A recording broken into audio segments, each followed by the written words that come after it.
खबर छोटी हो या बड़ी मगर बेबाक होगी।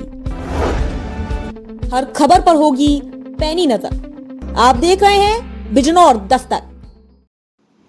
आदाब, नमस्कार। मैं आपके साथ शाफी अंजुम हाजिर हूँ इस खबर के साथ। खबर नजीबाबाद से। इंडियन रेड क्रॉस सोसाइटी के सदस्य रईस पठान का नजीबाबाद दौरा।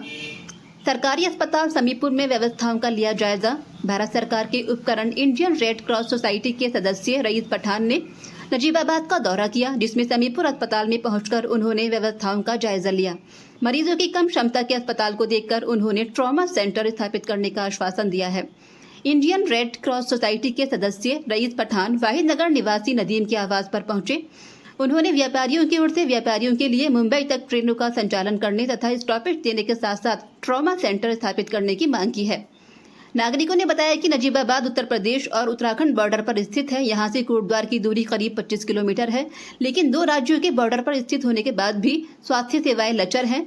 अगर अस्पताल में मरीज भर्ती कर लिया जाए तो सुविधाएं न होने के चलते उसे रेफर करना पड़ता है। दो राज्यों के बॉर्डर पर होने के चलते हादसा होने पर मरीजों को दूर दराज मेरठ, दिल्ली या देहरादून भेजना पड़ता है।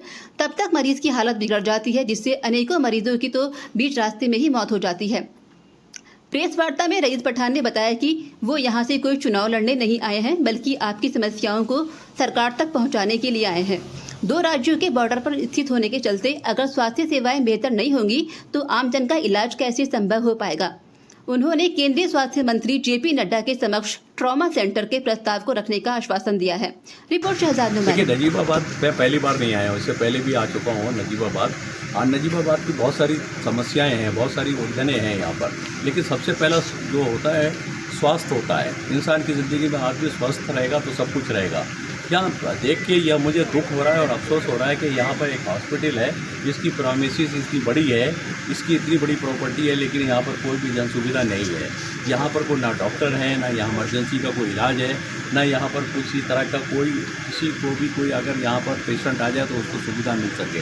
तो यहाँ इसका हॉस्पिटल का होना ना होना तो बराबर है। इतनी बड़ी प्रॉपर्टी को जो है वो बर्बाद किया जा रहा है।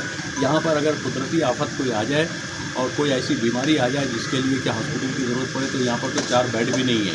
यहाँ पर इमरजेंसी के अंदर 2 बेड पड़े हुए हैं और वैसे 2 बेड सारे फटे पुराने पड़े हुए हैं। यहाँ पर कोई सुविधा नहीं है। हमारी यहाँ पर जनप्रतिनिधि जो हैं उनसे मेरी एक रिक्वेस्ट है कि वो कम से कम इसकी ओर ध्यान दें और ये सरकार तक ये बात पहुँचाएँ। और यहाँ पर जो है सबसे बड़ी बात यह है कि एक स्टेट की समस्या नहीं है। यहाँ से नज़दीक जो है वो उत्तराखंड भी कोटद्वार शुरू हो जाता है। तो 2 स्टेटों की एक साथ तो ये सुविधा है। तो इसको सुविधा पहुंचाने के लिए यहाँ पर सरकार का एक बड़ा फंड लाया जाए और इसको कंस्ट्रक्शन करके यहाँ पर जो हॉस्पिटल के अंदर जो सुविधाएं होती हैं वो सुविधाएं पहुंचाने का यहाँ पर काम किया जाए। और हमारी यहाँ की जनता से अपील है कि जनता इस बारे में आगे आए और आने के बाद में एक एप्लीकेशन तैयार करे और हेल्थ मिनिस्टर तक की है अपनी जो उसकी समस्याएं हैं वो वहाँ तक पहुँचाएँ। और मीडिया कर्मियों से मेरी एक बहुत पुरजोर अपील है कि मीडिया कम से कम इस हॉस्पिटल के बारे में एक अच्छी रिपोर्ट तैयार करके इस सरकार तक पहुंचाने का काम करे। आप सरकार के एक नुमाइंदे हो, आपकी ओर से क्या प्रयास किए जाएंगे? देखिए, मुझे तो पीड़ा हुई है, और वो पीड़ा इतनी ज़्यादा हुई है कि मैं इस बारे में कोशिश करूँगा। मुझे यहाँ कोई इलेक्शन नहीं लड़ रहा है, लेकिन मैं ये आपको यकीन दिला के जाता हूँ कि मैं इस हॉस्पिटल को अच्छा करने के लिए और इसमें सुविधाएं पहुंचाने के लिए जितनी भी मुझसे मेहनत होगी उतनी मैं मेहनत करूंगा और इसको हॉस्पिटल को इस लायक बनाने की पूरी कोशिश करूंगा कि यहाँ पर जो है यहाँ के जितने भी दर्दी हैं, जितने भी यहाँ पर पेशेंट नज़दीकी जो बीमार हैं, उनको कहीं बाहर दूसरी जगह जाना ना पड़े और उनको इमरजेंसी सुविधाएं यहाँ पर मिले, ताकि उनकी इमरजेंसी के कारण या असुविधा होने के कारण किसी की मृत्यु ना हो।